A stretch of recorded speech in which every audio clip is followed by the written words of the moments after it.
참 국내외적으로 여러 가지 뭐 어수선한 그런 뉴스들 또 소식들이 있습니다. 뭐 미국 같은 경우에는 뭐 태풍이 온 것, 또 뭐 곳곳에 지진 있었는데 사실 어제 예상치도 못하게 우리나라에도 폭우가 쏟아졌다 그러죠. 뭐 부산 지역, 경남 지역에 폭우가 쏟아졌다 그러는데, 그래서 제가 어제 이제 카톡으로 지교에 이제 계신 분들한테 몇 분들 연락을 드려봤어요. 그랬더니만 우리 뭐 지교회 식구들은 큰 뭐 문제 없이 또 한동안 한때 그냥 이렇게 집중호우로 이렇게 쏟아졌다 그래요. 그래서 별 문제 없이 이렇게 잘 지내고 있다는 그 연락을 받았는데요.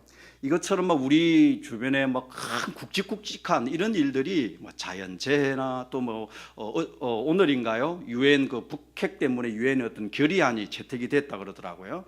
뭐 이것저것 미국이 원했던 만큼은 아니지만 어느 정도 북한을 제재할 수 있는 그런 것들이 통과됐다는 것을 아침에 저 잠깐 뉴스로 봤는데요. 이렇게 굵직굵직한 이런 뉴스들이 많지만 저는 개인적으로 계속 좀 관심을 갖고 지켜보고 있는 두 가지 뉴스가 있어요. 그건 뭐냐면, 어제 사실은 여러분들이 뭐 뉴스나 이런데 좀 관심이 있는 분들은 아시겠지만 어제 우리나라의 그 초대 새로 신설이 되었죠. 중소벤처기업부라고 하는 게 신설이 되었고, 그 초대 장관으로 뽑고자 이제 임명하고자 했던 사람이 있는데, 그 사람이 누구냐면 박성진이라는 사람이었어요. 여러분 이름 들어보셨어요? 또 뉴스나 아마 보신 분들 계실 거예요. 박성진 이 분인데, 이분이 제가 알기로는, 제가 아는 것이 뭐 100% 그분을 개인적인 어떤 관계가 없기 때문에 아닐 수도 있지만 모태신앙인이고 굉장히 신실한 그리스도인이라 그래요. 그래서 이분이 그런 분이었고, 또 포스텍, 그러니까 포항공대에 지금 교수로 있는데, 이분이 기계공학 분야에서는 세계적으로 인정받는 그런 공학자라 그래요. 그래서 이분을 이제 그 중소벤처기업부의 초대 이제 장관을 이렇게 세우려고 그랬는데, 어제 인사청문회가 있었죠. 근데 인사청문회에 주된 많이 이슈가 됐던 문제 중에 하나가 뭐냐면, 이분이 과거에 창조과학회의 이사로 있었다는 거예요. 여러분 창조과학회라고 하는 게 있는 건 들어보셨어요? 창조과학회가 뭐냐면, 이 온 세상은 하나님 말씀대로 하나님에 의해서 창조되었다라고 하는 걸 믿는 거예요. 그것을 이제 과학적으로 이렇게 이론을 뒷받침하기 위해서 창조과학회라는 것이 만들어졌고, 미국에서 태동이 되었고, 우리나라에도 제가 기억하기로는 1980년도 정도에 들어온 걸로 알고 있어요. 그래서 많은 과학자들이 신앙을 가진 과학자들이 창조과학회에 속해가지고 어떤 활동을 하고 있느냐 하면, 최종적으로는 공교육을 가르치는 초중고 이런 학교에다가 지금은 진화론만 가르치잖아요. 그게 아니라 이건 창조론도 함께 가르쳐야 된다는 이 어떤 목적을 가지고 과학자들이 함께 모여있는 단체가 창조과학회라는 데예요. 근데 이분이 이제 박성진이라는 이분이 창조과학회 이사로 있었는데, 그래서 어제 보니까 제가 뭐 뉴스를 이렇게 보니까 약간 뭐 국회의원들이 인사청문회에 질문을 했는데, 뭐 창조된 걸 믿느냐, 아니면 뭐 지구의 역사가 몇 년이라고 생각하느냐. 사실은 성경을 사람의 어떤 기준으로 이렇게 계산을 해보면 성경의 역사가 6,000년에서 1만 년 이내밖에 안 되는 거 우리가 알고 있잖아요. 구약이 한 4,000년 정도의 역사고, 또 뭐 신약이 얼마나, 지금은 2017년이지만 얼마나 계속될지 모르지만 대략 한 성경의 역사가 6,000년 정도일 것이다, 이렇게 이제 창조과학에서는 또 믿는 자들은 얘기하는데, 진화론에서는 어떻게 해요? 45억 년 뭐 이렇게 하잖아요. 그런 걸 가지고 이제 막 비판적인, 뭐 믿지 않는 사람들이니까 그 자리에 비판적인 것을 많이 쏟아냈나 봐요. 사실은 우리가 뭐 진화론에서도 소위 과학에서 말하는 지구의 연대는 엄청 길잖아요. 근데 성경의 역사는 그렇게 길어 보이지 않게 보이는데, 이것을 이제 어떻게 해결할 것이냐, 여러 가지 것들이 있지만 그 중에 하나가 내재연수라는 게 있어요. 그게 무슨 말이냐면, 과학적으로 보면 분명히 지구의 역사가 길어 보이잖아요. 그런데 사실은 성경에 보면, 성경의 어떤 기준으로 보면 그만큼 길지 않는데, 그러면 이걸 어떻게 해결할 수 있는가? 여러분 보세요. 아담이 창조될 때 어떻게 창조됐죠? 어린아이의 모습으로 창조됐나요? 아니면 성인의 모습으로 창조됐나요? 우리가 하는 건 성인의 모습으로 창조됐어요. 그죠? 왜냐하면 이성을 알아보고 하와를 알아보고 결혼할 정도, 한 가정을 이루게 하실 정도로 하나님께서는 성인의 모습으로 창조하신 거예요. 그러면 인간의 어떤 성장 과정에서 볼 때, 출생에서 아담이 창조될 때 시점까지의 그 인간의 어떤 성장 과정에는 그 시간이 필요하잖아요. 그 시간이 어디 간 거예요? 하나님께서는 아담을 창조하실 때 이미 아담이 인간이 태어나서 성장하는 과정까지의 시간을 이미 포함시키셔서 아담을 만드신 것처럼 하나님께서 이 온 세상 지구를 만드실 때에도 뭐 진화론에서는 몇십억 몇 광년이 뭐 몇 년이니 몇만 년이 이렇게 얘기하는 것조차도 하나님께서 이후에 인류들이 살아갈 때 필요한 모든 것들을 지구를 만드실 때 이미 그 속에 다 포함해서 만드실 수 있음을 우리는 믿습니다. 제 말 이해되세요? 그러니까 뭐냐면 과학과 성경은 결코 상충되지 않는다는 거예요. 왜냐하면 하나님은 과학적인 분이라고 저는 믿습니다. 어떤 것보다도 논리적이고 과학적인 분이라고 믿기 때문에 결코 상충되지 않는 거죠. 예를 들면 이런 식으로 이런 것들을 과학적인 측면에서 풀어가는 창조과학회가 있는데 이것에 대해서 막 비판적인 시각을 드러낸 거죠. 그래서 제가 이제 뭐 뉴스에 들어가서 이렇게 댓글을 보니까 이런 일이 있으면 어떻게 해요? 막 개떼 달려들시 해가지고 개독교니 뭐니 하면서 얼마나 비판적인 것들이 많이 실려 있는지 실려 있는 것으로 봤습니다. 또 하나 제가 보고 있는 것은 뭐냐 하면 바른정당의 이해훈이라는 국회의원이 있었어요. 바른정당의 대표로 됐다가 뭐 불과 74일 만에 자진 사퇴를 했잖아요. 문제가 뭐냐면 어떤 사업가로부터 돈을 받고 이제 이 국회의원이 하는 말은 다 자기는 갚았다. 뭐 선물 받은 것도 다 돈을 줘서 갚았다 했지만 이것이 문제돼 가지고 계속 이렇게 문제가 되니까 바른정당 대표에서 이제 사퇴를 했어요. 근데 여러분 이 이해훈 국회의원이 누군지 아세요? 저도 몇 년 전에 제가 이제 한 2년 전인가 여기 이제 화요예배 드릴 때도 제가 한번 말씀을 드렸던 것 같고 목사님도 몇 번 언급을 하셨어요. 이해훈이라는 분이 어떤 분이냐면 이분도 그리스도인이거든요. 그리스도인인데 어떤 역할을 했냐면 몇 년 전에 2011년부터 막 그 이슬람이 들어오면서 스푸크법이라는 게 있었어요. 이슬람 그 돈을 자금을 끌어와 가지고 그것이 이제 이슬람이 한 나라에 들어가기 위해서 이제 그 쓰는 방법들이란 거죠. 그런 걸 갖다가 하려고 하는 것을 이분이 적극적으로 나서서 막았던 분이에요. 또 할랄 단지나 이런 거 있잖아요. 이슬람 음식 단지 이런 거 나올 때 제가 알기로는 국회의원 중에서 가장 이슬람에 대해서 깨어 있으면서 적극적으로 반대했던 분이 이해훈 이 국회의원으로 저는 알고 있어요. 근데 결국은 뭐냐면 지금 비리에 연관돼서 자진 사퇴했는데 그래서 그 과정을 보니까 이 이해훈 국회의원에게 선물을 주고 뭐 돈을 줬던 분이 뭐 영수증이나 이런 걸 다 모아놔가지고 마치 어느 한 시점이 되면 이 사람을 찍어 없애기 위해서 준비한 것처럼 되어 있어요. 제가 이 말씀을 드리는 것은 제가 아까도 말씀드렸지만 박성진 이분이나 아니면 이해훈 국회의원이나 이분들 제가 개인적인 관련도 없고 또 그분들이 얼마나 뭐 이렇게 깨끗하고 바르게 사는지 또 뭐냐면 그분들의 비리에 대해서 제가 비호할 생각은 없어요. 근데 제가 이 두 가지 뉴스를 계속 지켜보면서 깨닫게 된 건 뭐냐 하면 마귀는 어떠하든지 간에 정말 두루 다니며 삼킬자를 찾는 것처럼 어떻게든 믿는 자들을 끌어내리고 또 세상 속에서 뭐냐면 그냥 아주 제대로 서 있지 못하도록 공격하는 것이 오늘 이 시대라는 것을 깨닫게 되더라고요. 그러면서 우리는 단지 우리의 기도가 그냥 내 자식, 내 가정, 내 교회에 국한될 것이 아니라 우리는 이런 걸 보면서 우리의 기도의 영역이 확장되어져야 된다고 믿습니다. 성경에도 뭐라 그러냐면 위에 있는 권세들을 위해서 기도하라고 그랬거든요. 보십시오. 기왕이면 불신자 장관보다는 하나님을 신실하게 믿는 사람이 장관이 되는 게 더 좋지 않습니까? 그렇지 않아요? 믿음을 가진 사람이 그 믿음 가운데 서 있으면 훨씬 좋잖아요. 국회의원들도 기왕이면 믿음 없는 국회의원보다는 이런 문제에 대해서 분명하게 자기 주장을 밝히면서 또 그것을 막아설 수 있고 하나님 앞에 쓰임받는 사람이 서면 분명히 더 좋은 거라는 거예요. 그런데 마귀는 그렇게 내버려 두지 않는 거예요.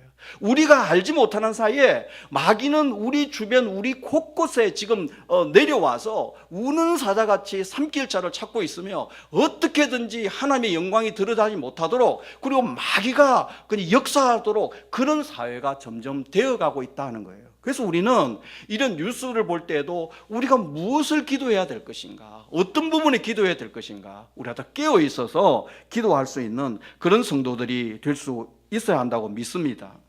근데 저는 이런 것들을 보면서 어떤 생각을 하느냐 하면 참 막 이제 그 댓글을 보면 기독교에 대해서 부정적인 댓글이 엄청 올라오거든요. 근데 그걸 보면서 전에는 제가 막 그런 것 자체가 기분 나쁘게 들릴 때도 있었는데 요즘은 어떤 생각이 드느냐 하면 그런 것들이 전부 우리에게 교회에 좀 깨어나라라고 하는 어떤 믿지 않는 자들의 어떤 영혼의 부르짖음과 절규가 아닌가 하는 생각을 해봅니다. 뭐냐면 우리에게 깨어나라는 거예요. 이 시대가 어떤 것인지 좀 알고 깨어서 좀 기도해다오, 우리를 위해서 좀 기도해다라고 하는 이 세상에 믿지 않는 자들의 어떤 부르짖음이 아닌가 그런 생각을 해보게 되는 거예요. 여러분 보세요. 목사님도 말씀하셨지만 우리가 지난주 목요일날 호떡을 나눠줬어요. 그죠? 그래서 저도 뭐 집사님들하고 같이 호떡을 나눠줬는데 그거 나눠줄 때 물론 뭐 이렇게 그 비호감적인 분들도 있었지만 대부분의 사람들이 어땠어요?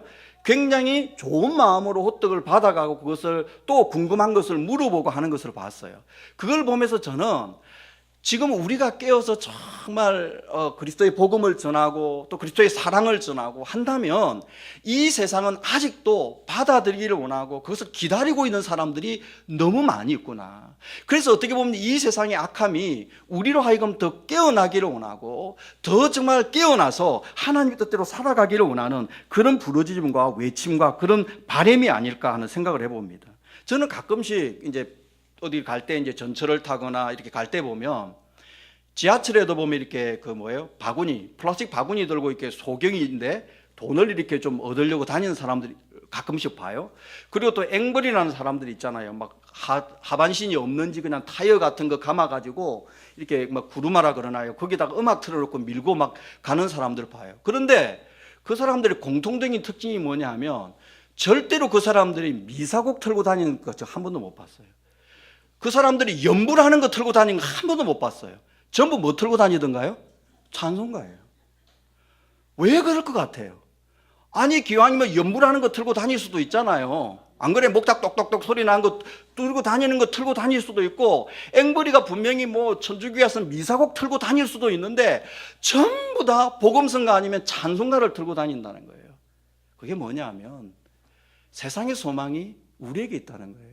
세상의 소망이 주님께 있고 세상의 소망이 있기 때문에 그래서 그런 게 아닌가. 그래서 그런 걸 볼 때마다 세상이 정말 울부짖고 있구나, 절규하고 있구나, 우리로 하여금 깨어나라고. 그러니까 이 세상에 되어지는 제가 두 가지 앞에 그 장관이나 아니면 또 국회의원 문제를 말씀드렸는데 이런 것들도 마찬가지라고 생각해요. 우리로 하여금 깨어나라는 거예요. 제발 깨어나서 이 시대를 분별해서 무엇을 기도해야 될 때인 줄 알고 기도하라는 세상의 절규와 부르짖음으로 들을 수 있는 저와 여러분이 되어야 할 줄로 믿습니다. 마귀가 어떻게 하든지 극렬하게 배후에서 이렇게 역사하고 있다는 거예요. 근데 이런 상황들을 보면서 저는 또 한 사람을 생각했습니다. 그 사람이 누구냐면 오늘 본문에 나오는 다니엘이라는 사람이에요. 다니엘을 한번 보십시오. 그것도 어떻게 보면 오늘날로 말하면 정치인이었고 또 많은 사람 위에 서 있는 사람이었지만 오늘 말씀해 보니까 우리가 읽지 않았지만 4절에 보니까 이런 말씀이 있어요. 이에 총리들과 방백들이 국사에 대하여 다니엘을 고소할 틈을 얻고자 했으나 능히 아무 틈 아무 허물을 얻지 못하였으니 이는 그가 충성되어 아무 그릇함도 없고 아무 허물도 없음이었더라 그랬습니다. 다니엘을 어떻게든 매장시키기 위해서 허물을 찾았고 틈을 찾았지만 다니엘은 그들의 어떤 정치적인 대적들에게 어느 하나 꼬투리 잡힐 만한 그런 모습이 없는 사람이었어요. 그래서 결국 우리가 아는 것처럼 다니엘의 신앙을 가지고 다니엘을 이제는 공격하기 위해서 대적들이 흉계를 꾸미고 있는 것을 봅니다. 그런데 다니엘이 이렇게 될 수 있었던 비결이 어디 있었느냐? 저는 그 비결이 다니엘은 기도하는 사람이었기 때문이라고 저는 믿습니다.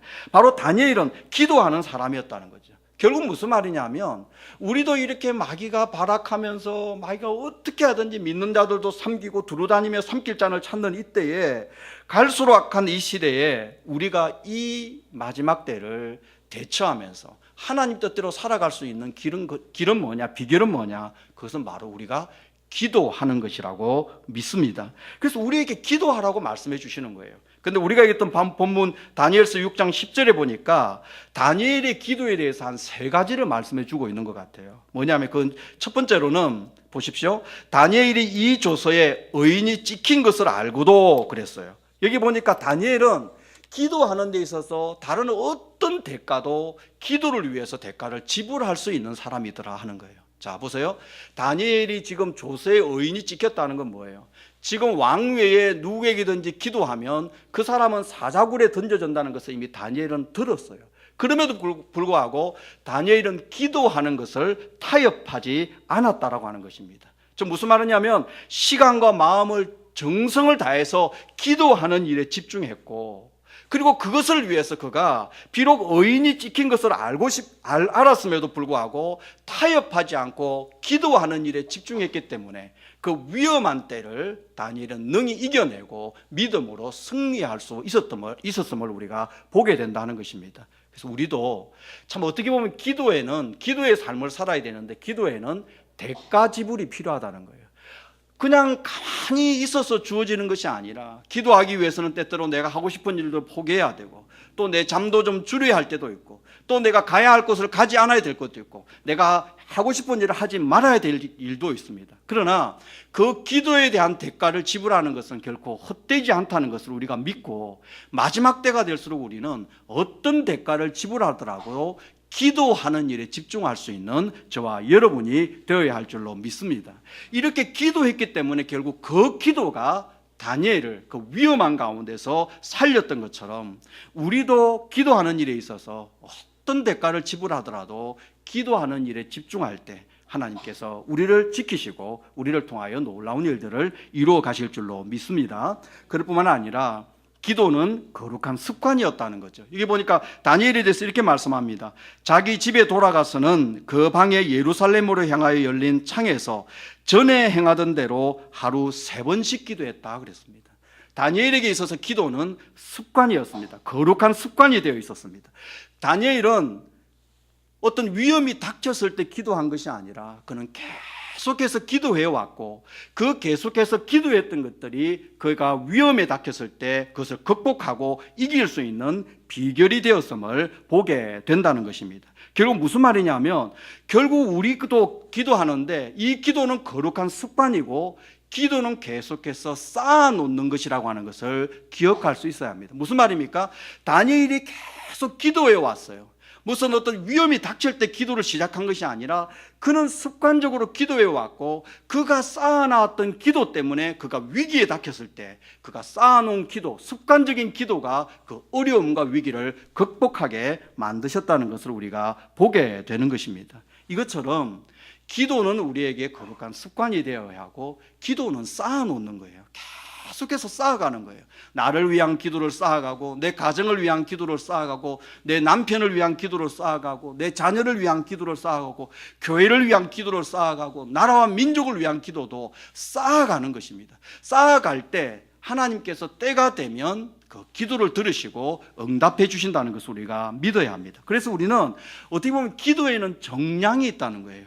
우리 한 사람 한 사람에게 기도의 제목이 있고 기도의 그 제목이 있는데 그 기도에 정량이 있다고 한번 생각해 보십시오. 무슨 말입니까? 나만이 요단강에 7번 몸을 잠궜을 때 깨끗한 것처럼 그 7번이 그에게 정량이었다고 본다면, 이스라엘 백성들이 여리고성을 13바퀴를 돌아야 되는데 13바퀴가 정량이었다면 12바퀴 돌고는 그 여리고성이 무너질 수 없었습니다.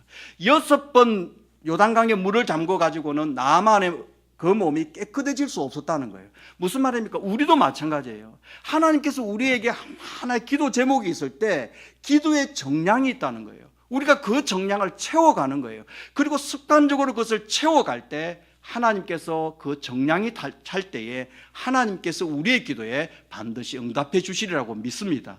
다니엘은 위기가 닥칠 것 미리 예상하지 못했어요. 그러나 그는 습관적으로 기도를 채워갔던 거예요. 계속해서 기도의 정량을 채워갔을 때 그의 일생에 위기에 닥쳤을 때 하나님께서 지금까지 그가 습관적으로 기도했던, 기도를 채워왔던 그 기도를 들으시고 그 위기를 극복해 하게 해주셨던 것을 우리가 보게 됩니다. 저와 여러분도 마찬가지예요.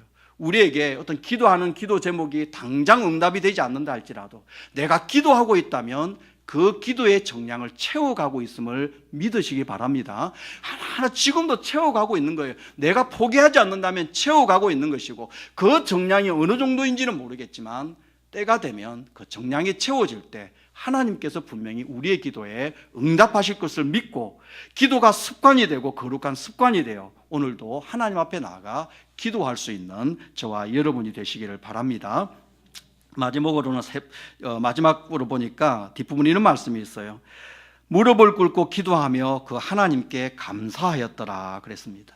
사실 어떻게 보면 이 다니엘은 모든 것을 하나님 앞에 맡기는 기도를 드렸습니다. 다니엘의 입장에 보면 참 감사할 게 뭐가 있었겠습니까? 지금 뭐냐면 왕 위에 다른 어떤 대상에게 기도를 하면 사자굴에 던져지는 지금 위험이 있고 그 의인의 조서의 의인이 찍힌 것을 이미 다니엘은 아는 사람이었어요. 그럼에도 불구하고 그런 무릎을 꿇고 기도하면서 하나님께 감사했다고 말씀해 줍니다.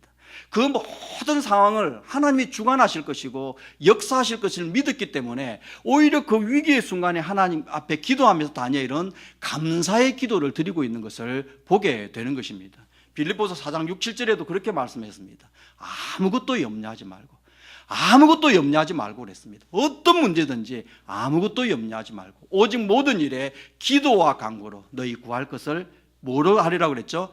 감사함으로 하나님께 아뢰라 라고 말씀해 줍니다. 그래서 우리는 기도할 때 정말 염려하는 것이 아니라 염려를 감사로 바꿔서 하나님 앞에 기도할 수 있어야 합니다. 그 감사로 하나님 앞에 드려진 기도를 하나님이 들으셨고 받으셨고 다니엘을 사자굴 속에 던져졌지만 안전하게 보호하셔서 그 일을 통해서 오히려 하나님의 영광이 드러나는 열매를 맺게 하셨다는 것을 우리가 보게 되는 것입니다. 지금도 여러 가지 염려되는 일, 어렵고 힘든 일이 있을지라도 저와 여러분은 오늘 이 시간도 하나님 앞에 나가 감사로 기도할 수 있는 그런 성도들이 되기를 바랍니다.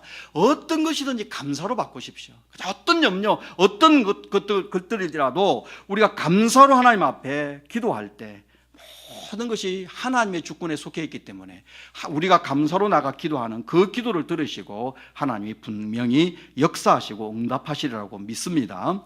모든 것이 어수선하고 또 우리가 보면 이 세상이 마지막 때를 향해서 달려가고 있는 때인 것을 우리는 보게 됩니다. 또 깨닫고 있습니다. 이럴 때일수록 이 모든 것을 극복하고 이길 수 있는 것은 오늘 다니엘이 그랬던 것처럼 저와 여러분이 기도하는 것이라고 믿습니다. 그래서 지금은 무엇보다도 우리가 기도해야 할 때임을 믿고 어떤 위기가 닥쳐오더라도 기도할 때 그것을 능히 극복하고 이겨낼 수 있음을 믿고 오늘 본문 말씀처럼 저와 여러분도 참 이런 여러 가지 어수선한 시국 또 이런 국내외적인 상황을 바라보면서 더 하나님 앞에 마음을 집중해서 기도할 수 있는 저와 여러분 되시기를 바랍니다. 그래서 다니엘처럼 기도하는 한 사람 한 사람을 통해서 하나님이 일하실 것이고 하나님의 놀라운 능력을 드러내시리라고 믿습니다. 이 마지막 때에 저와 여러분이 더 기도에 집중할 수 있는 성도들 되기를 바랍니다. 기도하겠습니다.